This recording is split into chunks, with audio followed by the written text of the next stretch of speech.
I was so excited to receive this parallel Bible from Jesus and my men that I couldn't believe that the King James only people would go to the trouble to go to the post office and try to deprive me of my Christmas present.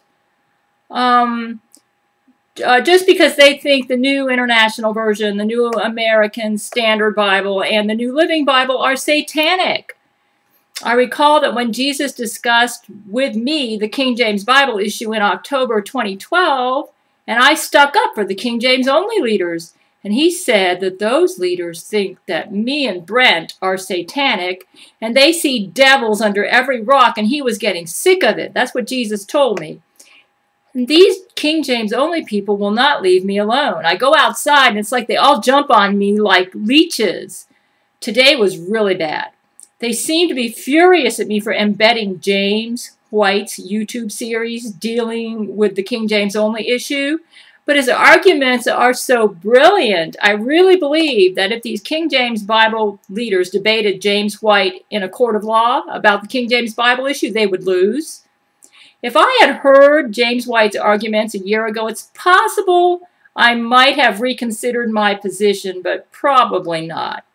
Because Dr. Peter Ruckman accused James White of being a liar, so I probably wouldn't have given him the time of day.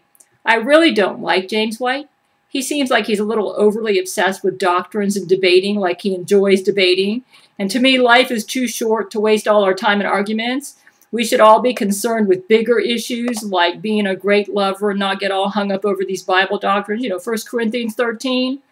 But my dislike of debates and going deep into Bible doctrines has led me into error. It makes me sad to realize that despite my high intelligence, because I liked Dr. Ruckman, you see, I've got this weak spot for macho men. Therefore, I believe just about everything he said without really examining it. Yeah, I liked Dr. Ruckman. I have a weak spot for gutsy men. And I thought nobody could be as gutsy as Dr. Ruckman. This guy is so macho. But my liking for Dr. Ruckman led me into error. I met the most gutsy guy I've ever dealt with in February 2012. And here I was praying for my men, for Brent, Matthew, and Gerard Butler and all them at Church of Gail, because Satan showed up and he was manipulating them all to have gay sex with each other. The devil showed up. And he kept saying he wanted to talk to me. And I said, I'm no match for the devil. I said, I'm not going to talk to you, Satan. So I went and got a recording of Handel's Messiah, because that's the King James Bible to music. So I thought that'd be a way I might be able to hit him back a little bit. And I read him Revelation from the King James Bible at the top of my voice. Then Satan turned into Zach Knight. And Zach said that he would defeat the King James Bible. He says, no, you won't. I said, the King James Bible is greater than you, and you won't defeat the King James Bible. Then I prayed, and I prayed, and I prayed. It seemed like no matter what I did, my men started having gay sex with each other. Nothing I did worked. It was like he was so powerful, this Zach Knight, this Antichrist. I didn't know he was the Antichrist then. All I knew was that Satan had entered his body, and he now had the power to make my men have gay sex with each other, even though they're not gay. And I prayed and I prayed and said, oh, Jesus, please help my men, please. And then the most masculine man I ever encountered showed up to answer my prayers. It was Jesus Christ himself. He came like a dove, and then he appeared as a man, and he started shooting lightning bolts at Zach Knight's balls, and he kicked him in the balls with his fist. And Zach Knight was saying, ouch, Jesus, you're hurting me.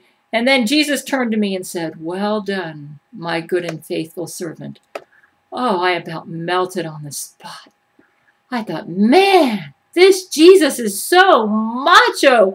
This is one red-blooded male. It didn't matter that his hair went down to the middle of his waist. I've never met a man as macho as Jesus. Dr. Ruckman may be macho, but he can't get anywhere near Jesus Christ. I never dreamed that I'd have to choose between Ruckman and Jesus. But finally, Jesus confronted me about my worship of the King James Bible. He said, Gail, you worship that King James Bible more than me. I don't like that. I am the source. The King James Bible is not the source. After spending several hours with me, he got me straight. I was shooting all sorts of Bible verses at him and everything. I mean, all the stuff that I'd been taught by the King James only leaders, like Psalm 12, 6, and 7, and the verse about his word being above all his name. And he told me that he loves Dr. Ruckman, but Dr. Ruckman is wrong in this area.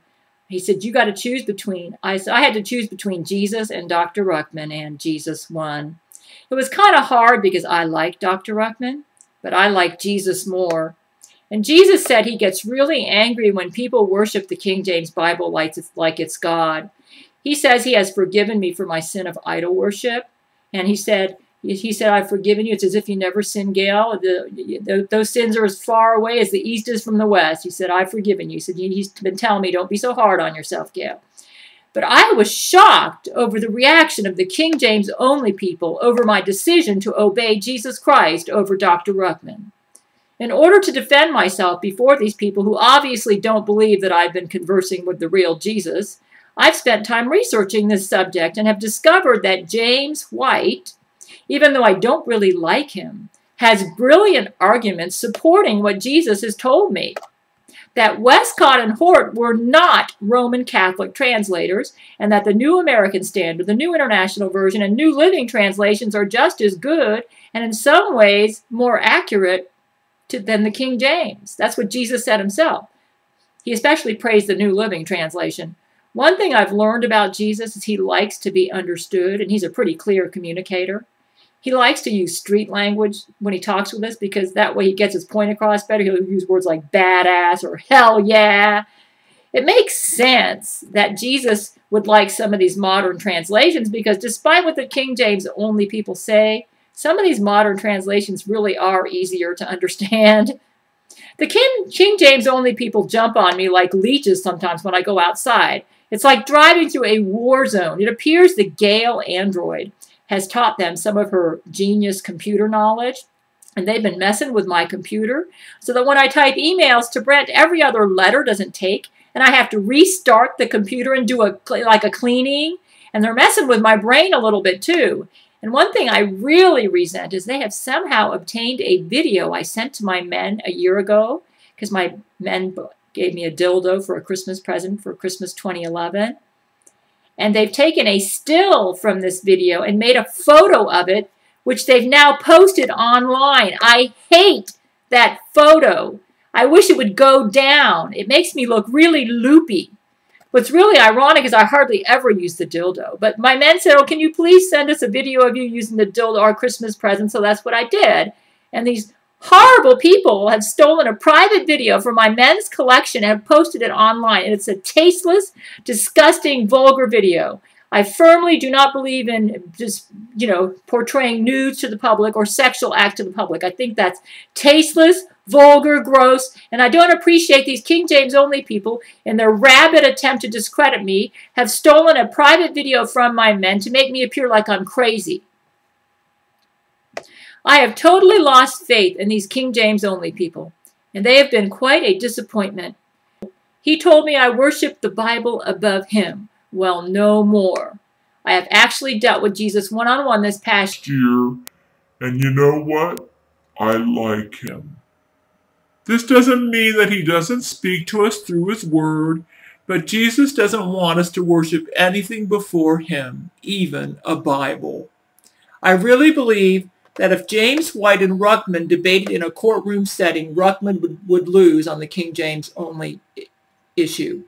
Yet despite James White's brilliant arguments, and I've got him embedded at my website now on the opening page because his arguments are so brilliant, the King James only people don't listen. It appears people believe what they want to believe. My mind is made up. Don't confuse me with the facts because this is what I want to believe, so go shove it. That's their attitude. But when Jesus started dealing with me one-on-one, I broke his heart because I loved the King James Bible more than him. Jesus said it was kind of like if one of the men on my marriage list loved their sex dummy more than me, wouldn't I be insulted? If they started obsessing over that sex dummy and treating it like it was a real person and getting all insulted and mad because other people didn't feel that way about their sex dummy, then I'd say to them, hey, wait a minute, that's a dummy. That isn't me. Calm down, cool it, man. Do you understand? The sex dummy's not me. I am me. I really feel for Jesus right now. I think Jesus is very brokenhearted and insulted because some people worship the King James Bible over him. Sorry, Ruckman. I may like you, but I like Jesus better. I will obey him and love him supremely over any Bible. And he's already told me that the King James Bible is a good translation, but there are other good translations, and it's not the only one. Nobody is as macho as Jesus.